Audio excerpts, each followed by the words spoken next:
Hi guys! Today I want to talk to you about my series, which I've talked about before. You might have seen the videos before. I talk about what the series is about and so on and so forth.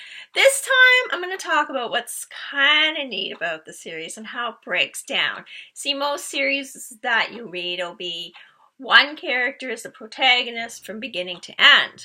However, my series, it's a little bit different. The first two books have a very different protagonist from the rest. Now, in part, that's because I had never planned to create a series. It just happened. You just gotta follow the story along. It kept flowing. I kept having ideas. I just couldn't stop. Once I started, I couldn't stop. Anyways, I was addicted. Maybe you'll be addicted too when you read them. Maybe.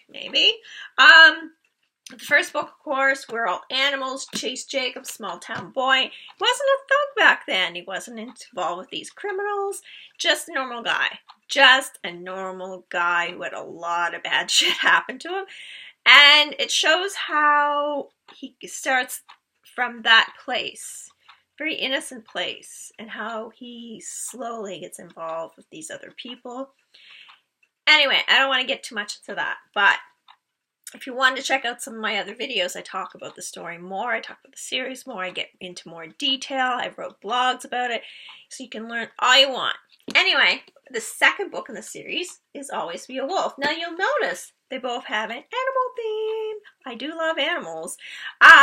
And they're both about Chase Jacobs. Now, I didn't do that on purpose. I just I just went with the flow on that. And it just felt appropriate. Now, the interesting thing is, throughout the book series, there'll be comments by the characters. Even in the last book, the one I just finished that I'm about to edit, it's not out yet. We'll get into that another time. We'll talk about that later.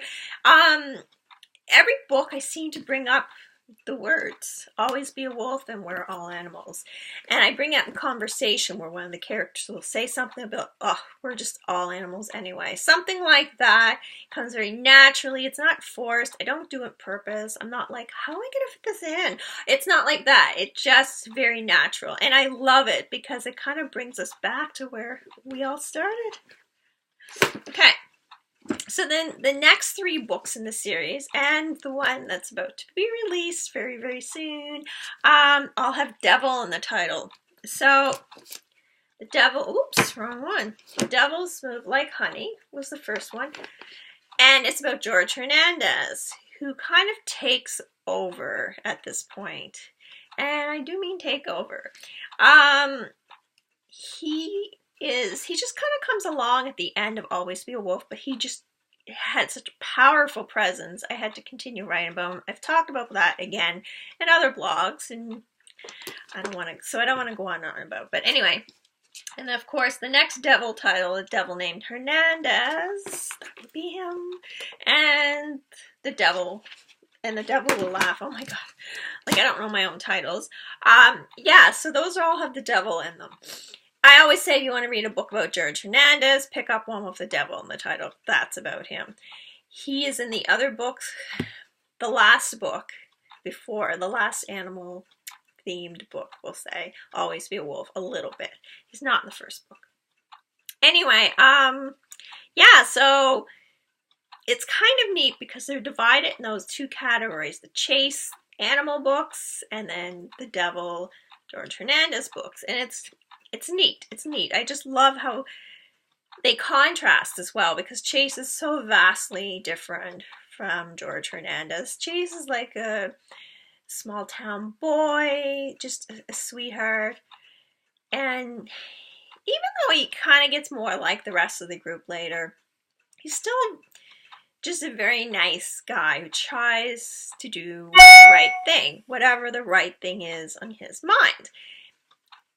George Hernandez, not so much. He's kind of the complete opposite. And it's interesting how they all come together, though. It's interesting how this series of books have such completely different sort of feels to them. Even though they're in the same series, like I say, the first two is because of the sort of innocent nature of Chase and him slowly kind of opening his eyes to what's going on. It's a little bit naive, but it's nice. And then you have George Hernandez, who's the complete opposite, who sees through things that, you know, I'll be writing, I'll be like, oh wow, I hadn't even thought of that. Holy shit, where'd that come from? And things with conspiracy theories, sort of ideas that he's talking about, like, yeah, so this is what's really going on when you think this is going on. And it's very neat. So I just love, and I've talked about in videos previously how I love contrast anyway. I love the contrast of the characters. I love that the books are divided in these two groups, the animal and devil. I don't know, it's just neat to me. I think it's so interesting because I hadn't planned it. It's like I sat down one day, I'm gonna write this series, and it just sort of flowed. I think it's so natural, and that's what I love. And that's what I always encourage with any writers, just to follow that sort of natural flow, and it's creative, it's awesome, and it's real. And that's important. Anyway, that's what I wanted to talk about today. If you want to learn more, you should, you know, check out my YouTube videos. I talk about all this stuff in more detail. I talk about each book in more detail. You can hit, I think there's a little bell or whatever somewhere around here where you will get notices when I have new videos. Or to just follow me on YouTube, I guess. That's another way to say it. I never tell people to follow me on YouTube. I have a lot of followers. That's probably because I never tell people. But you should if you want to keep checking out these videos. Thank you guys. Have a great day.